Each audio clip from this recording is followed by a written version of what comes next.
Bharatiya Janata party की मानसिकता के लोग न्यायपालिका में भी है। न्यायपालिका में भी जो अपर क्लास के लोग हैं, सवर्ण लोग हैं, मनुवादी लोग हैं, वो नहीं चाहते हैं कि जातिगत जनगणना हो। और जातीय जनगणना तो भारत सरकार का अधिकार है, तो ये बिहार सरकार किस पैमाने पे कर रही है?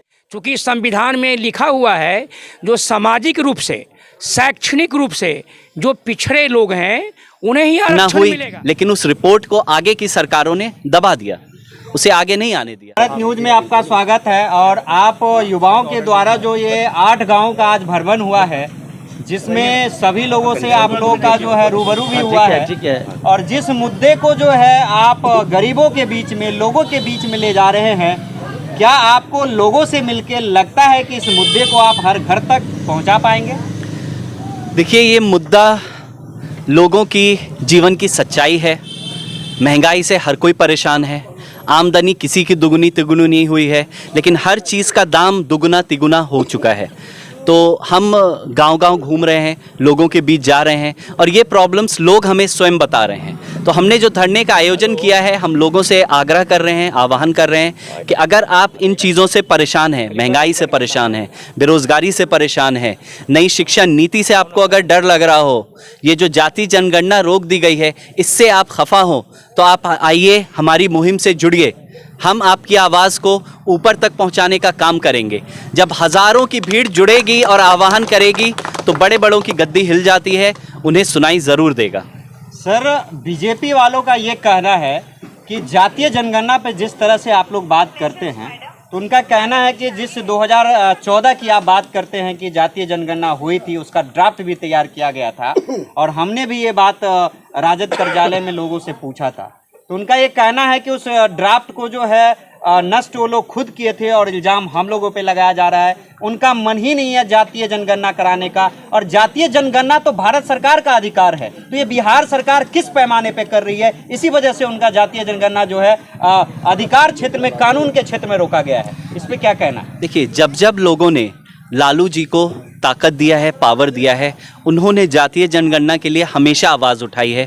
मनमोहन सिंह सरकार में भी थे उन्होंने, तो उन्होंने ही यह तय करवाया था कि जब 2011 में जनगणना होगी, लालू जी 4 से 9 तक रेल मंत्री थे, यूपीए 1 का पार्ट थे, तो उन्होंने मनमोहन जी से आग्रह किया, और मनमोहन जी ने कन्फर्म भी किया उनको कि हम आपकी बात मानकर हम जातीय जनगणना करवाएंगे।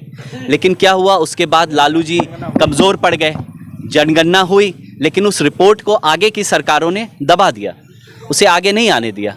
लालू जी तो लड़ने के लिए, बोलने के लिए बचे नहीं, उन्हें तो जेल में डाल दिया गया। तो आज फिर वो बाहर हैं, लोगों के बीच हैं, लोगों की परेशानियां देख रहे हैं, तो फिर से उन्होंने और नीतीश जी ने ये डिसीजन लिया कि हम जातीय जनगणना करेंगे, कोई करे ना करे, हम अपने राज्य में करेंगे, और इससे जो पिछड़े समाज को जो फ़ायदा मिलेगा, उसको वो चाहते हैं कि लोगों तक पहुंचाएं और समाज में तरक्की हो।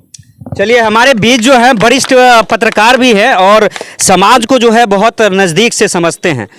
मेरा सीधा सा सवाल सर से है कि जिस जातीय जनगणना पे आसिफ साहब ने अपनी जानकारी दी है, क्या वाकई में जो है इस जनगणना को जो है भारत सरकार रोक रही है, या केंद्र सरकार की जो विफलता है उसको छुपाने के लिए जो है इस तरह का बीजेपी का बयान आ रहा है? एक बात आप जान लीजिए, भारतीय जनता पार्टी का सीधा अर्थ होता है बड़का झूठा पार्टी।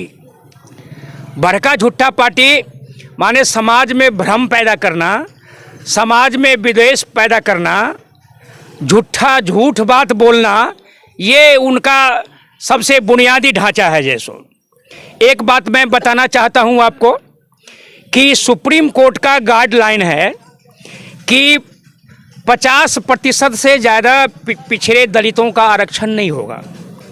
लेकिन आपको ये जान के आश्चर्य होगा कि जब मध्य प्रदेश में, राजस्थान में, छत्तीसगढ़ में करनी सेना के आंदोलन से, ठाकुरों के आंदोलन से 3 राज्यों में 15 वर्षों की जो भाजपा की सरकार थी, वो सरकार ठाकुरों ने बदल दिया। तो नरेंद्र मोदी के नेतृत्व में सुप्रीम कोर्ट के गाइडलाइन और संविधान का अवहेलना करके, चूँकि संविधान में लिखा हुआ है जो सामाजिक रूप से, शैक्षणिक रूप से जो पिछड़े लोग हैं उन्हें ही आरक्षण मिलेगा। लेकिन जब 3 राज्य में मध्य प्रदेश, राजस्थान, छत्तीसगढ़ में जब उसकी सरकार चली गई तो रातों रात सवर्णों के लिए, फॉरवर्ड के लिए 10% आरक्षण मोदी की सरकार ने कैबिनेट से पास करके कर दिया। और आप एक बात जान लीजिए कि ये जातिगत जनगणना, हमारे यहाँ बहुत सारे भाई लोग हैं, घर घर टीचर लोग जा रहे थे, पूछ रहे थे कि आप किस जात के लोग हैं, आपके परिवार में कितने लोग हैं, आपके परिवार में लिखे पढ़े लोग नहीं हैं, है कि नहीं है। ये जनगणना हो रहा था। लेकिन आपको जानना होगा कि जो न्यायपालिका है, न्यायपालिका में भी 95% सवर्ण लोग हैं। भारतीय जनता पार्टी की मानसिकता के लोग न्यायपालिका में भी है। न्यायपालिका में भी जो अपर क्लास के लोग हैं, सवर्ण लोग हैं, मनुवादी लोग हैं, वो नहीं चाहते हैं कि जातिगत जनगणना हो।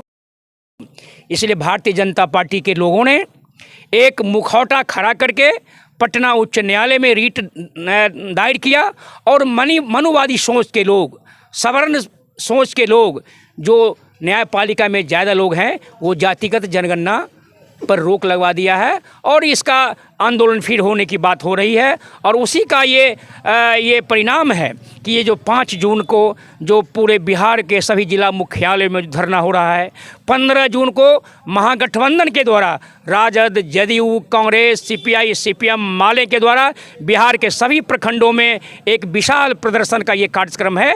इसलिए हम लोग का सीधा आरोप है, नाक जो है सीधा भी हम छूते हैं और नाक हम घुमा के भी छूते हैं।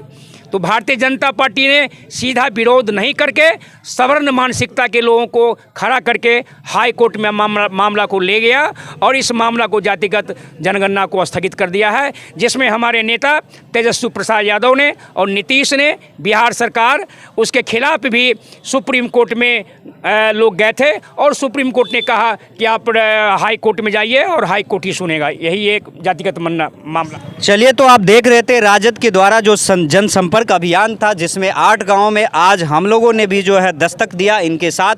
और जिस तरह का जो है लोगों को जो है लोग कन्विंस करते हैं, वाकई में महंगाई जो है, क्योंकि हम भी दाल चावल आटा खरीदते हैं और मुझे भी ये चीज़ महंगी लगती है, इसलिए महंगी को महंगे कहना ये बहुत अच्छी बात होगी। कैमरामैन दीपक के साथ ER यादव, धन्यवाद, जय हिंद।